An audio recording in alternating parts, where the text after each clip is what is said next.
నాన్న అతను వస్తున్నాడు. ఓ నువ్వా? రావయ్యా రా. ఇదేనా రావటం? తమరు చెయ్యి మాసిపోతుందేమో. ఏంటి ఈ ఊళ్ళో అందరికి నువ్వు హార్మోనియం నేర్పే గురువు అంట? అదేదో హాబీగా నేర్చుకున్నానండి. అది ఈ వేళ ఉపయోగపడుతుంది. మనం అలా కూర్చుని మాట్లాడుకుందామా? ఏ కూర్చోకుండా మాట్లాడలేవా? దాందే ఉందండి. కావాలంటే నడుస్తూ మాట్లాడగలను, పరిగెత్తుతూ కూడా మాట్లాడగలను. Hello, good morning. అసలు మీరేమిటి, మీ వంశం ఏమిటి, ఎలాంటి వంశం మీది?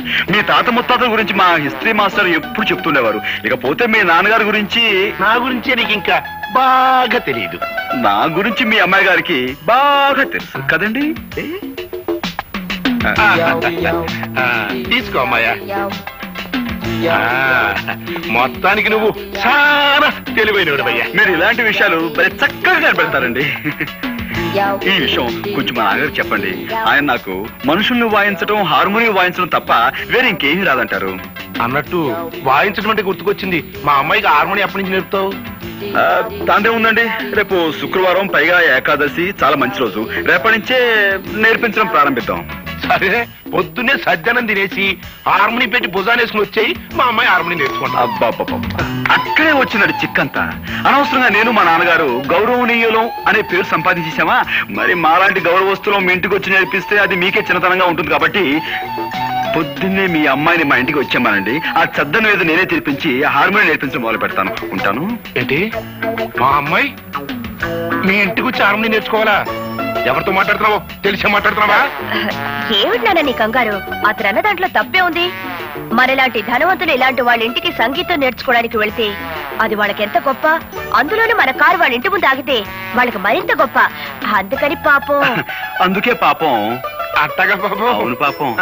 సరేనయ్యా, మా అమ్మాయి తనకి హార్మోనియం నేర్పే అవకాశం నీకు ఇస్తుంది. జాగ్రత్తగా నేర్పేయి. ఎట్ట ఉంది? పాలకోవ తిన్నంత ఆనందంగా ఉందండి. వస్తాను. బుల్లికారు వచ్చేస్తుందా భయ్యా?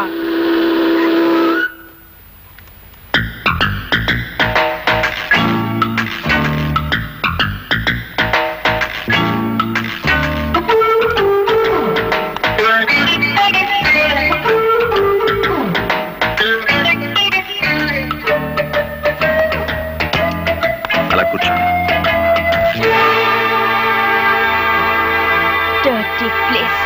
ఇక్కడ కూర్చునేది ఏమిటి జనమంతా? ఓహో, ఈ వీధి మొహానికి ఎప్పుడూ కారు వచ్చుండదు. నా కారు చూడడానికి వచ్చుంటారు. దానికి ఒక కథ ఉందండి. అనగనగా వెనకటికి 7 ఏళ్ల క్రితం నేను ఆ గుర్ర బండి కొన్నా. మొదటిసారి మా వీధికి వేసుకొచ్చినప్పుడు 100 మంది వచ్చారు జనం. ఓ సోసి నా బండి చూడటానికే వచ్చారు కదా అని రెండోసారి వేసుకొచ్చా. 50 మంది వచ్చారమ్మా. మూడోసారి వేసుకొచ్చా. ఎవ్వరు రాలేదు. నేను నా గుర్రం మిగిలాం. మీ కారు సంగతి అంతే. ఏమిటా బాబుడు? నువ్వింక వాయించడం మొదలెట్టబ్బాయా? అవును, మీ తాత ముత్తాతలే కాకుండా నువ్వు మీ నాన్న కూడా చాలా గౌరవమైన వాళ్ళన్నావు. కనీసం కుర్చీ వేయాలనే మేనర్స్ కూడా తెలీదా? మేనర్సా? అరే, అటక మీద మర్చిపోయానండి. రే మావా, లోపలికి వెళ్ళి అమ్మాయి గారికి మేనర్స్ తెచ్చివేయి. అర్జెంటుగా. Manners ready. అలా పక్కన వెయ్యి. రండి, దయచేయండి, దయచేయండి. ఆశలు కండి. సారీ మేడం, ఇది ఏ డచ్ కాలంలోనో ఫ్రెంచ్ కాలంలోనో కొన్న కుర్చీ. పాపం విరిగిపోయింది. పోతే పోయిందని అసలు కుర్చీ. కానీ తమలాంటి పెద్దలు కూర్చుని కుర్చీ విరగొట్టినా అది మాకు ఎంతో గౌరవంగా ఉంటుంది కదరా? చాలా గౌరవం. పాపం దెబ్బలు తగలేమో ఒకసారి చూడండి. నన్ను ఇక్కడికి ఇన్సల్ట్ చేయడానికి పిలిచావన్నమాట. నన్ను నలుగురిలో అవమానం చేస్తావా?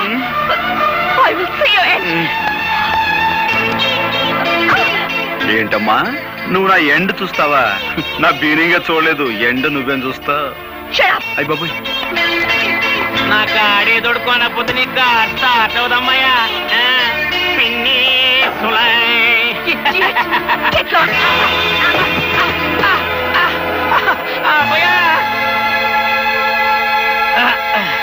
అది మా పెద్ద దెబ్బ కొట్టింది. ఎంత పొగరు మొద్ద చూసావా అబ్బాయా? ఏంటేంటి బాలకమేంటి, ఆ బురదేంటి? ఆ కారులో వెళ్ళే పొగరు పోతమ్మాయి నా మీద బురద కొట్టిపోయింది. చూసావా అబ్బాయా, దాని పొగరకు అంతు లేకుండా పోతుంది. ఇంకా లాభం లేదు, ఇత్తడైపోవాల్సిందే. అందుకో హార్మోని పెట్టే.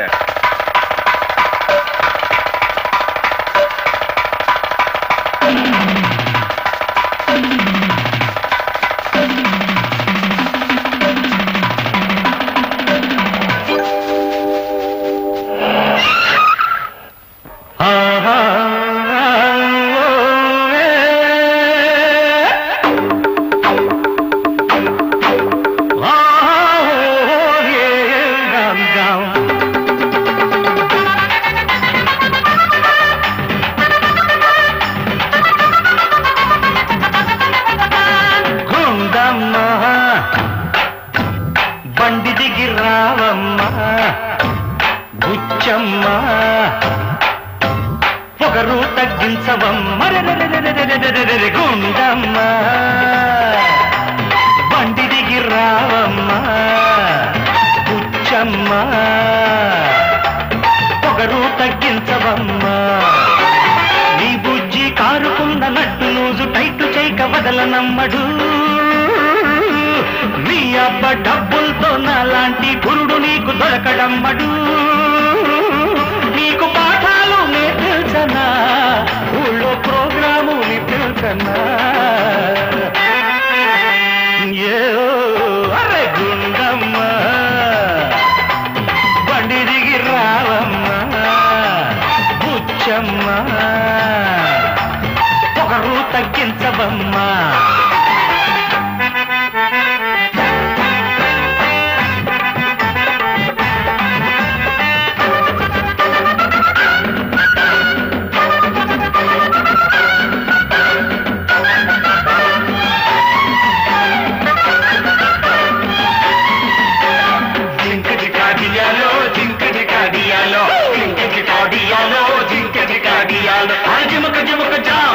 ధినకు ధినకు ధినకు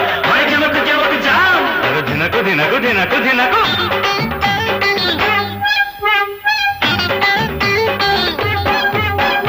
హార్మోని అంటే నీకంత అలుసా, ఎట్టా వాయించాలో నీకు తెలుసా. ఆ చేత్తో గాలి తిప్పి ఆడించాలి, ఈ చేత్తో మెట్లు నొక్కి పాడించాలి. తాళాల చప్పుడుకే చెవులు మూసుకుంటే ట్యూను కుదరదమ్మడు.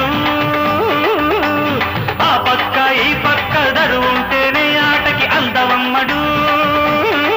నీకు సంగీతం నేర్పించనా, టీవీ ప్రోగ్రాములు పిల్చనా. ఓ అరే గుండమ్మ, బండి దిగి రావమ్మ బుచ్చమ్మ, పొగరు తగ్గించవమ్మ.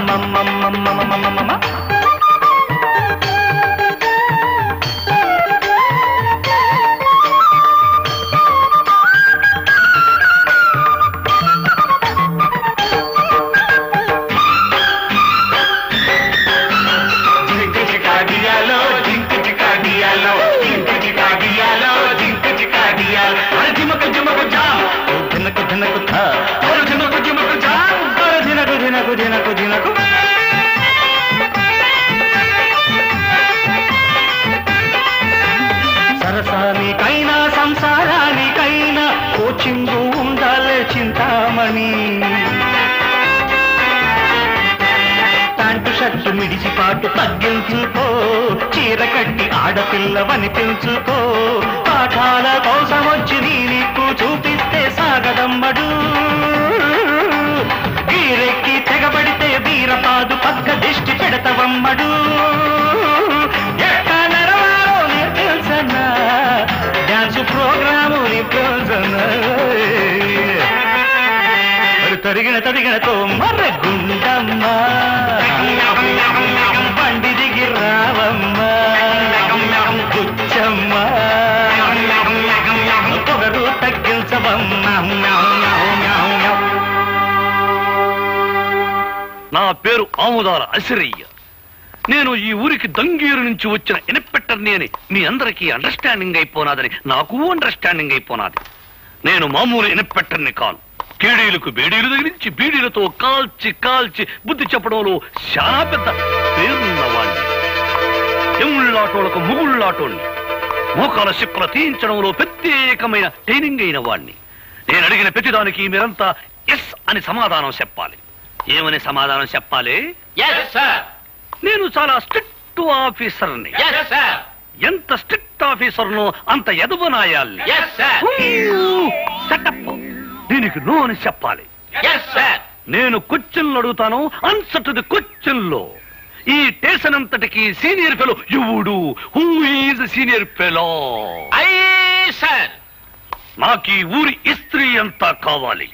నేను అడిగే ఒక్కొక్క క్వశ్చన్కి సరిగా సమాధానం చెప్పు. ఈ ఊరంతటికి రిచ్ ఫెలో ఎవడు? శ్రీమాన్ సూర్యచంద్రరావు గారండి. ఈ ఊళ్ళో అతి మిక్కిలి మిక్కిలి పలుకుబడి గల వ్యక్తి ఎవడు? శ్రీమాన్ సూర్యచంద్రరావు గారండి. పోలీసు వాళ్ళకి యాలకు ఉపయోగపడి వాళ్ళని యాలకి ఉపయోగించుకునే బుర్ర వ్యక్తి ఎవడు? శ్రీమాన్ సూర్యచంద్రరావు గారండి. ఈ ఊళ్ళో పచ్చి ఎదవ కేడీనాయాలు ఎవడు? శ్రీమాన్ సూర్యచంద్రరావు గారండి. అన్నింటికీ ఆల్ ఇండియా రేడియోలో ఆడి పేరు గడగడగడగడ మోగిపోతుంటే ఆడేదో పెద్ద పొగరుపోతాయి ఉండాలని నా మెదడుకు ఐడియా వస్తా ఉండదే.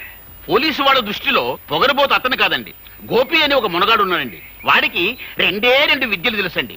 ఒకటి హార్మోని వాయించడం, రెండు హారి చేసిన వాళ్ళని ఎడలపెడ వాయించడం. అబ్బా భలే వాయిస్తాడండి. అంత మునగాడా? అయితే ఆ అవరాగడ సంగతి త్వరలోనూ చూసుకుంటాను.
Good morning sir. నా పేరు ఎస్ఐ అసిరయ్య, అవుదాల అసిరయ్య. దంగేరు నుంచి ఈ ఊరికి కొత్తగా ట్రాన్స్ఫర్ అయ్యొచ్చు.